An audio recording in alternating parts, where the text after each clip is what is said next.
बंद कर। पूंजीवादी सत्ता व्यवस्था जो है, जो कॉर्पोरेट का जो चौकीदारी करने में सरकार लगी हुई है, उसको झुकाया जा सकता है अगर हमारा संघर्ष लंबा चले, हमारा संघर्ष ईमानदारी के साथ आगे बढ़ता रहे तो।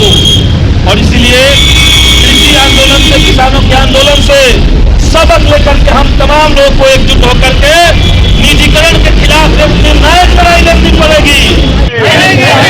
बैंकों का निजीकरण नहीं सहेंगे, बैंकों को बेचने की साजिश नहीं सहेंगे। कर्मियों की एकता जिंदाबाद, तो बैंकों को बेचने की साजिश नहीं सहेंगे। निजीकरण के खिलाफ बैंक कर्मी लगातार धरना पर हैं और इस बैंक कर्मियों को माले का समर्थन भी प्राप्त हो गया है। यहाँ पर माले के विधायक है संदीप सौरभ जी। लगातार बैंक कर्मी हड़ताल पर है, कैसे देख रहे हैं? देखिए, हम तो ऐसे ही देख रहे हैं कि मोदी सरकार जो है वो देश का फायदा किस चीज में होगा, देश कैसे बचेगी, इसकी चिंता किए बगैर उनके जो चंद यार हैं, चंद कॉर्पोरेट हैं, उनके हवाले पूरा देश कर देना चाहती है सरकार। और बैंकों का निजीकरण जो अमेंडमेंट बिल सरकार लेकर के आ रही है, उसमें यही बात है, जो कॉर्पोरेट देश के तमाम सरकारी बैंकों के पैसे डकार के बैठे हुए हैं, जिन कॉर्पोरेट्स को अपना जो बिजनेस है वो चलाने भर का पैसा नहीं है, अगर उनके पास अपना पैसा होता तो आज देश का जो एनपीए है, नॉन परफॉर्मिंग एसेट है, वो इतना ज्यादा छलांग लगा करके आगे नहीं बढ़ जाता। सरकार जो है वो तमाम पब्लिक सेक्टर को डेमोलिश करना चाहती है, खत्म कर देना चाहती है, ये जानते हुए भी कि इसी डाल पर देश बैठा हुआ है, सरकार उस डाल को काट रही है। और इसीलिए हमारा मानना है कि ये निजीकरण हर हाल में रुकना चाहिए।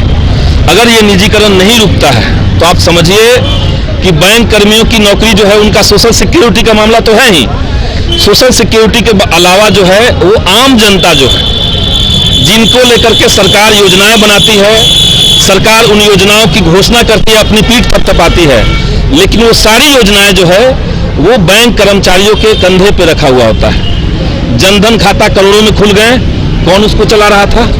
कौन चला रहा था उसको? सरकार ने एक पागलपन से भरा हुआ कानून नीति बना दी नोटबंदी की। जनधन खाता में तो 15 लाख रुपए आने वाले थे। वो तो जुमला जो था वो है ही, लेकिन उस खाते को चलाते रहना करोड़ों की संख्या में, इसके बावजूद कि बैंकों के भीतर स्टाफ की भयावह कमी है। एक समय था बैंकों के भीतर कि 7 जो क्लर्क थे उनके ऊपर 1 अधिकारी होता था। आज स्थिति पलट गई है, क्लर्कों की भर्ती बंद है, 7 अधिकारी हैं लेकिन उनके पास 1 ही क्लर्क है काम करवाने के लिए। इसके बावजूद अगर काम आगे बढ़ रहा था तो ये इसलिए था कि क्योंकि जो पब्लिक सेक्टर का बैंक है उसका ओरिएंटेशन होता है जनता के प्रति, जनता के भलाई के लिए उनका ओरिएंटेशन। आप लोग समर्थन देते हैं? लेकिन जो निश्चित तौर से समर्थन दिए हूं, इसमें कोई शक ही नहीं है, लेकिन जो कॉर्पोरेट्स के बैंक हो जाएंगे उनका एकमात्र ओरिएंटेशन, एकमात्र मकसद होगा कि किसी तरीके से कॉर्पोरेट को मुनाफा पहुंचाया जाए, और इसके चलते जनता के जो पैसे, जनता को वो ब्याज खत्म होगा, क्योंकि कॉर्पोरेट को सिर्फ मुनाफा चाहिए। पब्लिक बैंक में ये बात नहीं है कि उनको सिर्फ मुनाफा चाहिए, उनको सरकार की योजनाओं को जनता तक ठीक से पहुंचाना उनका ये मकसद है। अब उसको ही आप खत्म कर देंगे तो तमाम जो ग्रामीण इलाकों में बैंक है तो खत्म हो जाएंगे ऐसे ही। लेकिन सरकार का कहना है प्राइवेटाइजेशन करने से नौकरी सेक्टर में जो है बढ़ावा होगा। कोई बढ़ावा नौकरी सेक्टर में, नौकरी सेक्टर में अगर बढ़ावा देना इनका कंसर्न होता, सरकार आज कह रही कि 41,000 के आसपास पद खाली है, वो बकवास बात है।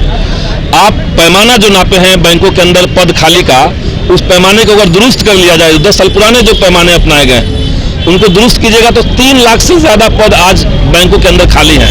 अगर सरकार का कंसर्न ये है कि रोजगार को बढ़ावा मिलेगा तो आप 3.5 लाख पदों को बढ़िए, 3.5 लाख नौजवानों को रोजगार ऐसे ही मिल जाएगा, ऐसे ही मिल जाएगा रोजगार उनको। वो मकसद नहीं है कि रोजगार देना है सरकार को, रोजगार मकसद होता है तमाम बहालियां क्यों पड़ी हुई है, तमाम सेक्टर में बहालियां क्यों पड़ी हुई है, क्यों हर चीज बेचा जा रहा है। तो सरकार का आज का जो चरित्र है मोदी सरकार का, मैं कह दे रहा हूं कि इस सरकार को लेकर के अगर कोई सोचे कि हम लिफाफा देख करके अंदर खत का जो मजमून है उसको हम भांप लेंगे तो नहीं भांप पाएंगे। ऊपर से सरकार कह रही कि सबका साथ सबका विकास, लिफाफा में यही लिखा हुआ है कि सबका साथ सबका विकास, अंदर जो कंटेंट है उस कंटेंट के अंदर है सबका साथ तो ले लेंगे लेकिन विकास सिर्फ अडानी और अंबानी और इनके चंद जो यार हैं उन्हीं का होगा। यानी आपका कहना है ये सरकार सिर्फ आंदोलन से सकती है, जिस तरह से कृषि कानून को निश्चित तौर से ये सरकार, देखिए दुनिया में तमाम जो फांसीवादी सरकारें हुई हैं, जिनको जनता के कंसर्न से, जनता के भलाई से कोई मतलब नहीं है, जो एक जिद पर बैठे हुए हैं, ऐसी दुनिया में जितनी भी सरकारें हुई हैं, आज तक हिंदुस्तान की बात हम नहीं कर रहे हैं, वैसे सरकारें जनता के तीखे आंदोलन और संघर्ष के बाद ही झुकी है और इस देश में साबित भी हुआ है। मोदी जी भले कह रहे हो कि हमारी तपस्या सफल नहीं हुई, किसान को हम समझा नहीं पाए, वो बात नहीं थी कि किसान को आप समझा नहीं पाए। सरकार जो भी चीज लाती है, जीएसटी लेकर के आई, करे कि हम व्यापारियों को समझा नहीं पाए। सरकार अभी बैंक का प्राइवेटाइजेशन का कानून लेकर के आ रही है, करे कि तो बहुत अच्छा है, लेकिन हम बैंक कर्मियों को समझा नहीं पा रहे। आप ऐसा कानून ला क्यों रहे हैं? नई शिक्षा नीति लेकर के आई, छात्रों को कहा जा रहा है कि नई शिक्षा नीति बहुत बढ़िया है, अब आपको हम समझा नहीं पा रहे हैं। रेलवे बेच दिया, रेलवे के जो बच्चे हैं उनको कहा जा रहा है जो तैयारी करे थे उनको कहा जा रहा है कि हम समझा नहीं पा रहे हैं। आप समझाना किसको चाहते हैं? ये बात आप लोग धरना पे हैं, सरकार कहती है प्राइवेट सेक्टर में करने से नौकरी की बढ़ेगी, लेकिन सरकार आप लोगों को समझाने की कोशिश करती है, आप लोग समझ क्यों नहीं पा रहे? क्योंकि सर सरकार का भी काम होता है कभी कभी समझना। हम जो हैं बैंक जो हैं, सरकारी बैंक जो हैं, हम एजुकेशन लोन देते हैं, हम सेशन लोन इस प्राइवेट बैंक से, जिसके बाप की आय जो है वो साल में 1 लाख रुपए भी ना हो, मिल जाएगा उसे एजुकेशन लोन, जीरो बैलेंस पे खाता खुलवा देंगे। ये लड़ाई बैंक कर्मियों की है, मगर बैंक कर्मियों के लिए नहीं है, ये जनता के लिए लड़ाई है। हमें नहीं समझनी है सरकार की ऐसी बात। जैसा कि अभी सर ने कहा, वो किसानों को नहीं समझा पा रहे हैं, वो रेलवे कर्मियों को नहीं समझा पा रहे हैं, वो बैंकर्स को नहीं समझा पा रहे हैं। हम इतने समझदार नहीं हैं सर, हम वेलफेयर स्टेट के लोग हैं, यहाँ सबका विकास ही जरूरी है। कब तक धरना पर रहिएगा आप लोग? जब तक जरूरत रहेगी। अभी तो 2 दिन की स्ट्राइक है, सरकार अगर बात मान जाती है तो अच्छा है, नहीं तो हमारे लीडर्स डिसाइड करेंगे। ये अनिश्चितकालीन भी हो सकती है। ये सभी अलग अलग बैंक से जो कर्मी हैं सब हड़ताल पे? सब हड़ताल पे हैं, ये नेशन वाइड स्ट्राइक है, क्योंकि हम सब काम करते हैं सरकारी बैंक के लिए, सरकार के लिए, देश के लिए। हमें बस ये बता दीजिए, इन चीजों का जवाब दे दीजिए। सिर्फ एक सवाल है मेरा इन सरकार पे, हम सबका यही सवाल है। जिस फैनफेयर के साथ बैंक्स को नेशनलाइज किया गया था, जिस सपने के साथ, जिस एजेंडा के साथ, क्या वो एजेंडा पूरा हो गया? वापस क्यों प्राइवेटाइज हो जाएं हम लोग? कुछ कारण था। ये सोशलिस्ट वेलफेयर स्टेट है हमारा, सबका विकास करना होगा सर। पूंजीपतियों का पैसा बैंक चैनल के माध्यम से हम उसको सर्कुलेट करते हैं तो वो केसीसी के काम आता है, वो एजुकेशन लोन के काम आता है। आज हम गरीबों का पैसा उठा के पूंजीपतियों के हाथ में दे दें, ये तो पूरा सर्कल ही उलटने की बात हो गई ना। इस बात का विरोध।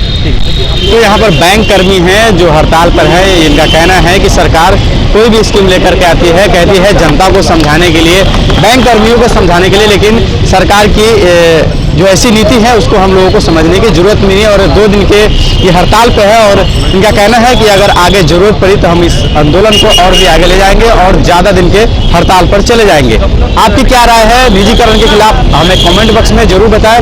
अभी के लिए इतना ही, नमस्कार।